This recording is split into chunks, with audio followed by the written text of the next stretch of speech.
told a lot, and you know, it was full of little mysteries, and it was full of hints that there was more to the world than you think, and which is definitely true, and that, you know, there was a way of getting access to that knowledge, and that it would really be worthwhile, and people like that, they like that idea, and the reason for that is because it's actually, it's true.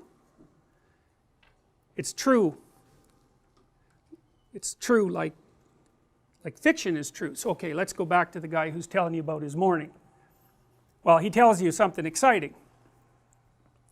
Well, then imagine that 10 people tell you something exciting, and then you extract out the pattern of them dealing with this problem from that, and so then you have a, that's what you do if you're an author, right? Because in a book, you don't want the book exactly to be about what ordinary people do in ordinary times in their life. It's like, you already know how to be ordinary during ordinary times of your life. What, that's not useful.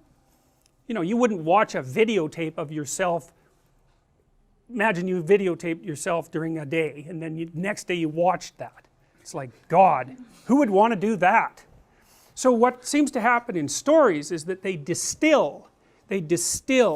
So they watch people watch people, and then they tell stories about what they see, but they leave a lot out of those stories. Everything that's boring, hopefully. And then more and more stories about exciting things get sort of aggregated, and then maybe a great writer comes along and writes something really, really interesting. Profound character transformations. And then you say, well, that's fiction.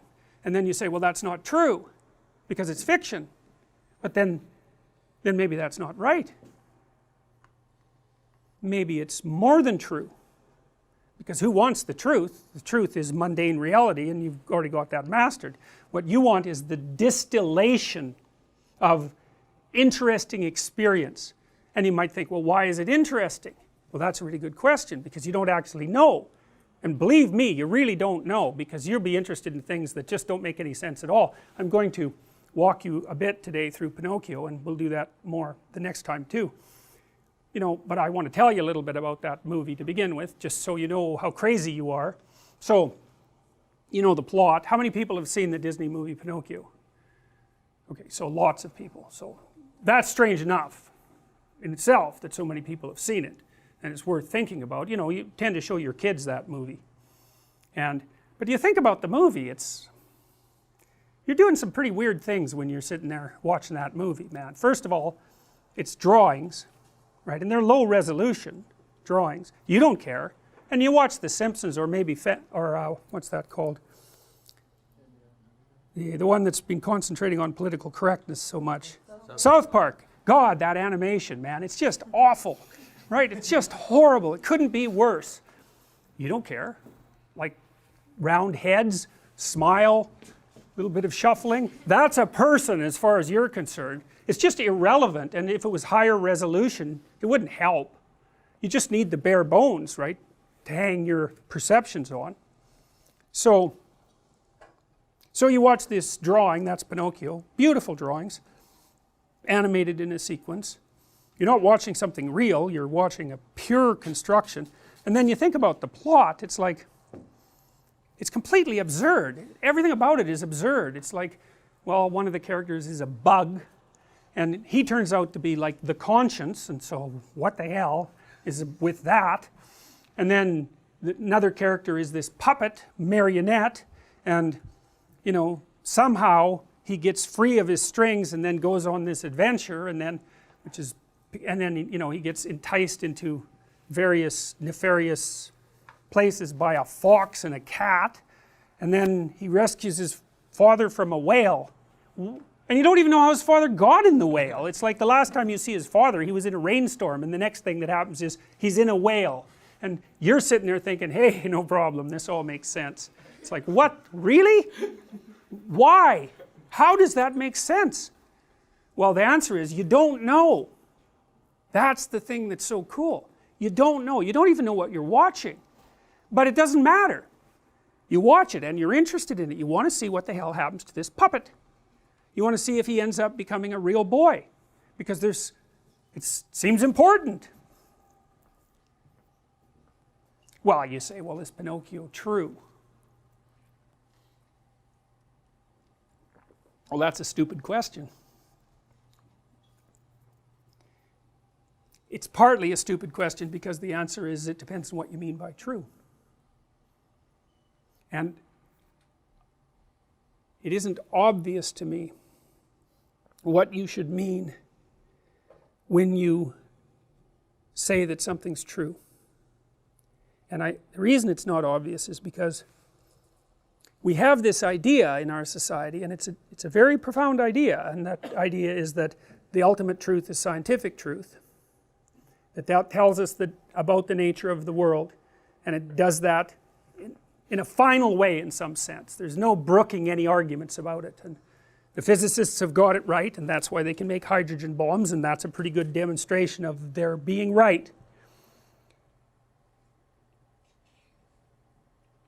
But you don't act as if that's true, and you don't, and you watch things and pay attention to things and are captivated by things that aren't predicated on those assumptions. And it seems to me that there is a problem of what the world is made out of, but there's a bigger problem, and that's the problem of how you should conduct yourself in the world. And that's really what you want to know. People want to know that more than anything, because you need to know. It's like, here you guys are in university, it's like you don't know what you're doing. I mean, some of you know more than others, but you're at the beginning of your life, and life is very complex and chaotic, and it isn't exactly obvious, you know, what kind of relationship you should form, or what sort of character you should develop, or what you're going to do for a job, or what's the meaning of life. That's a good one. What's the meaning of life? Well, and you know, people come to university, at least many of them, and that's kind of what they want to find out. Now Paglia, her notion is that, you could think about it this way, is that articulated knowledge is embedded in inarticulate knowledge, and inarticulate knowledge is the domain of literature and art and high culture, let's say. And we sort of know what it means, but we don't exactly know what it means. It means more than we know, and then outside of that is what we don't know at all. And that's an idea that Jung developed as well, and maybe Paglia picked it up from Jung, because Jung believed that, you know, there was this domain that we had mastered in every domain, and then there was a domain outside of that which you could think of as unexplored territory, and what we met unexplored territory with was our creative imagination, and that what we were trying to do with our creative imagination is to figure out how to deal with that unexplored territory. We were producing dramas that we could act out that would help us deal with what we still hadn't mastered, and then outside of that there's just what we don't know at all. And Paglia's idea, and this was Jung's idea, was that without understanding that surround, you're too atomized. You're not part of your historical tradition. You haven't incorporated the spirit of your ancestors who built all this.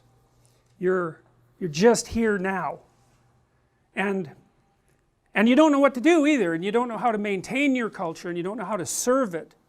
And you know, you might say, well, why should you serve your culture? And well, I have a hypothesis about that. You know, you can think about this. I don't know if it's true, but people ask what the meaning of life is, and it seems to me that meaning is proportionate to the adoption of responsibility. You know, like, let's say you have a little sister who's like 3. You're going to take care of her. Like, questioning whether that's a good idea just seems stupid. You know what I mean? It just doesn't seem like the right kind of question. It's like, well, obviously, self-evidently, let's say, that's what you do. And do you find it meaningful? It's like, probably, you know, interacting with a little kid. When I had little kids, you know, when they were like 2 or under, we took them out to see their relatives, and they were older people, and you know, they watched that 2-year-old like it was a fire. You know, every second that that little kid was in the room, every single adult was focused on him or her. That's something that people attend to, and that's a source of meaning. And what else is meaningful? Well, your family relationships are meaningful to you, and maybe the responsibility that you adopt as a friend, that seems meaningful. Maybe your decision to pursue a particular career and be of some utility in society, you know, part of that's governed by your desire to establish some security and get ahead. It's fine, but you're also playing an integral role in the maintenance of the structure that supports you. And my observation has been that in my clinical practice is that people just have a hell of a time if they don't slot in somewhere, you know. You think, I got to go to work at 9 in the morning, and you know, I've got this rigid schedule. It's like, it's probably a good idea to be grateful for that, because what I've noticed is that if people pull out from those externally scaffolded systems, they drift, they get depressed, they get anxious, they don't know what to do with themselves.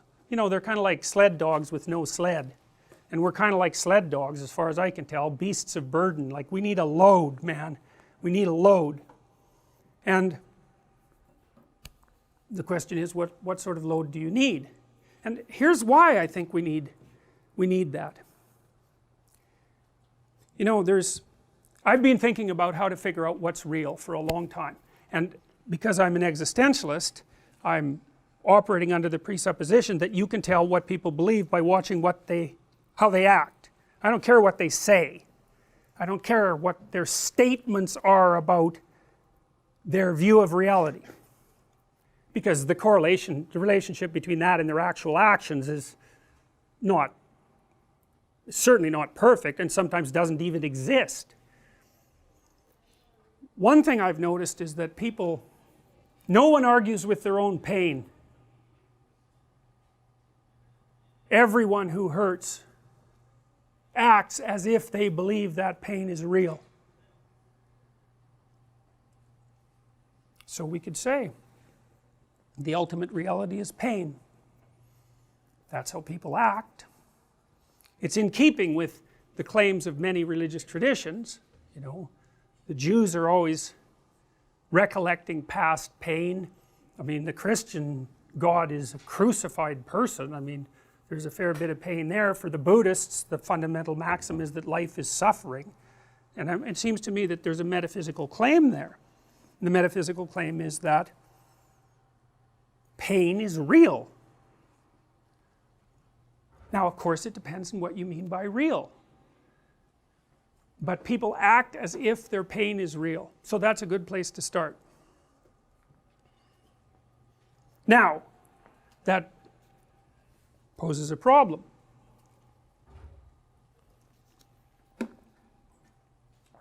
Life is a pain.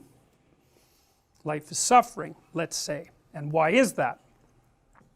Well, it's because you can be broken, hurt, and destroyed. And so that seems pretty self-evident, and worse, you know it, and that makes people unique. Like, that's our self-consciousness, right?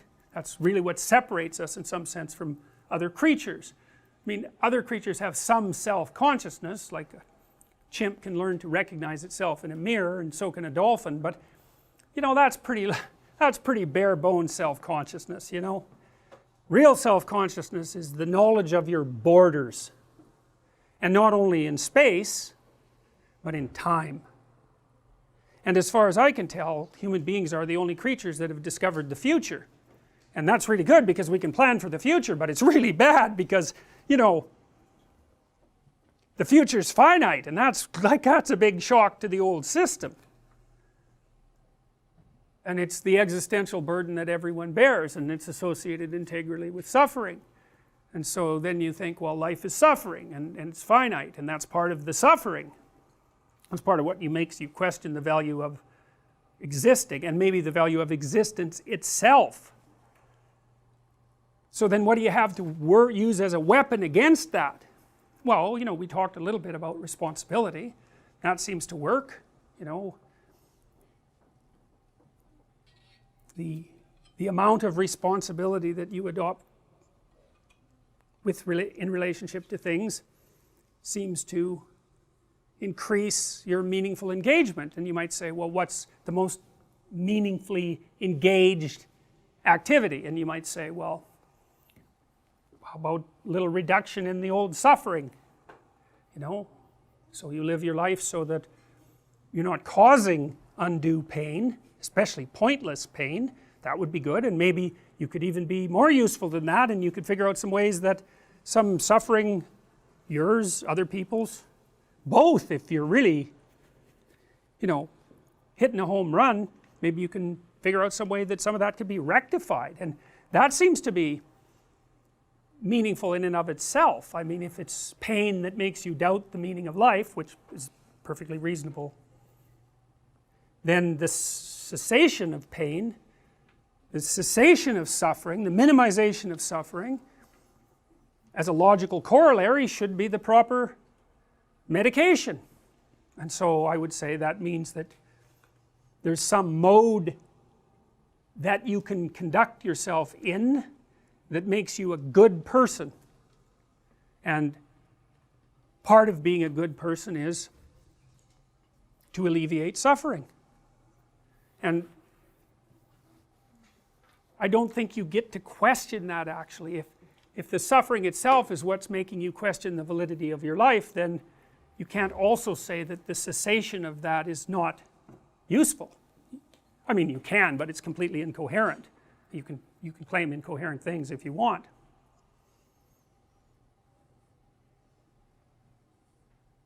So then I would say these distilled stories that I'm talking about, the stories that are written, say, by great authors. I'm particularly fond of Dostoevsky, whose works are, he's head and shoulders above anyone I've ever read in terms of writers of fiction. He deals with the hardest questions that human beings face, and he has characters on both sides of the argument, and they really lay out the arguments. It's not like Dostoevsky, you know, he's got a belief, and so he has a character, and that character has his beliefs, and that character always wins the arguments. That doesn't happen in a Dostoevsky novel at all. He sets up a character, and then he sets up like 3 or 4 antagonists, and those antagonists, they're not straw men, they're like iron giants. They just stomp his protagonist, you know, and the whole thing is a war between these different conceptions of being, and it's amazing to see, it's amazing to read.